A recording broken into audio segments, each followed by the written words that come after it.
Hi hello नमस्कार मंडळी. तर तुम्ही विचार करत असाल ही आता झाडू घेऊन काय करते. तर मैत्रिणींनो, अगदी बेसिक टिप असतात, बेसिक गोष्टी असतात, पण त्या जर आपण रेग्युलरली पाळल्या तर खूप काही गोष्टींचा फरक पडू शकतो.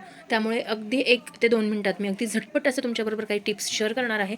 त्यासाठी तुम्हाला व्हिडिओला लाईक करायचं आहे, कमेंट बॉक्समध्ये कमेंट करायचं आहे आणि आपल्या चॅनलला अजून सबस्क्राईब केलं नसेल तर सबस्क्राईबसुद्धा करायचं आहे. कारण बऱ्याच जणी अशासुद्धा आहेत की ज्या व्हिडिओ रेग्युलर बघतात पण त्यांनी अजून सबस्क्राईब केलेलं नाही आहे. तर मैत्रिणींनो, आत्ता सबस्क्राईब करा आणि मस्त छान छान अशा टिप्स बघा. चला तर मग आपल्या आजच्या व्हिडिओला सुरुवात करूया. तर सगळ्यात आधी झाडू किंवा केरसुणी हा आपल्या घरातली लक्ष्मी मानलं जातं.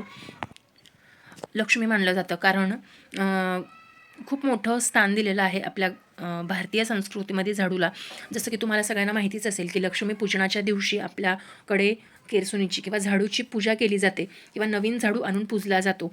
तर इतकं महत्त्व दिलेलं आहे. तर त्याबद्दल काही बेसिक टिप आहेत ज्या तुम्हाला रेग्युलरच्या वापरात अवलंबायच्या आहेत. तर त्या बघा. टिप नंबर 1, तुम्हाला झाडूला कधी पाय मारायचं नाही आहे. कारण आपण पैशाला किंवा लक्ष्मीला कधीही लाथ लावत नाही. त्यामुळे झाडूला कधीही पाय लावू नका आणि चुकून जर कधी लागला तर पाय नक्कीच पडा. त्यानंतर टिप नंबर 2, झाडूला कधीही ओलांडू नये. एक उदाहरण देते मी. तुमच्यासमोर जर पैसे पडलेले असतील तर ते तुम्ही उचलून बाजूला ठेवाल की ते ओलांडून पुढे जाल? पैसे ओलांडून तर तुम्ही पुढे जाणार नाही ना, ते बाजूला उचलून ठेवाल किंवा तुमचे स्वतःचे असं असतील तर खिशात घालाल.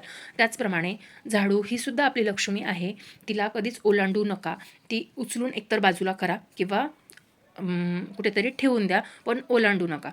टिप नंबर 3, घरात झाडू कधीही उभा करून ठेवू नये.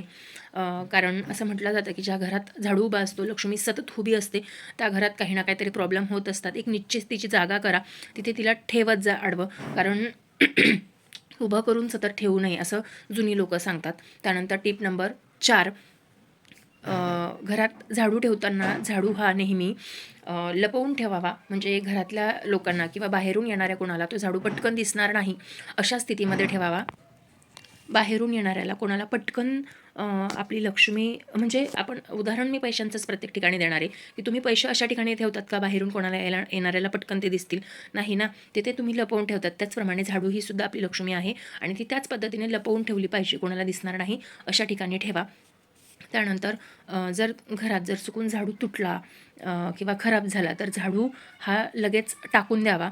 तो घरात ठेवू नका, कारण तुटलेल्या झाडूमुळे घरात नकारात्मकता राहू शकते. त्यानंतर झाडू आणताना हा शनिवारीच विकत आणा, ते शुभ असतं. त्यामुळे शनिवारीच आणून तिची पूजा करून तिला घरात ठेवा. त्यानंतर तुम्ही जर जुन्या घरातून नवीन घरात जाणार असाल, गृहप्रवेश करणार असाल, तर त्याच पद्धतीने घरी जाताना आपली नवीन लक्ष्मी म्हणजे नवीन झाडू विकत घेऊन जा. जुना झाडू सोबत घेऊन जाऊ नका. कारण जुन्या त्या गोष्टी, जुनी एखादी निगेटिव्ह गोष्ट असेल तर ती आपण आपल्यासोबत घेऊन जाऊ. त्यामुळे नवीन घरात प्रवेश करताना नवीन झाडू विकत घेऊन जा. या व्यतिरिक्त अजून काही टिप असतील मला समजल्या, ॲक्च्युली बेसिक गोष्टी ज्या मला माझ्या आजीने, आईने वगैरे सांगितलेल्या आहेत, त्याच मी तुमच्यासोबत शेअर केलेल्या आहेत. पण मला झाडूबद्दल जर नवीन अजून काही माहिती मिळाली तर मी नक्कीच शेअर करेन. पण आवर्जून तुमच्या घरात जर झाडू असेल तर त्याला आवर्जून लक्ष्मीचं स्थान द्या, त्याचा मानसन्मान ठेवा. तुमच्या घरात लक्ष्मी कायमस्वरूपी नांदेल, एवढंच मी तुम्हाला सांगू शकते. तर आजचा माझा छोटासा व्हिडिओ तुम्हाला कसा वाटला आहे कमेंट बॉक्समध्ये मला नक्की सांगा. व्हिडिओ आवडला असेल तर व्हिडिओला लाईक, शेअर आणि कमेंट बॉक्समध्ये कमेंट करून नक्की सांगा. चला तर मग भेटूया नेक्स्ट व्हिडिओमध्ये नवीन काहीतरी घेऊन. तोपर्यंत स्वस्त राहा, मस्त राहा, स्वतःची काळजी घ्या. Bye bye.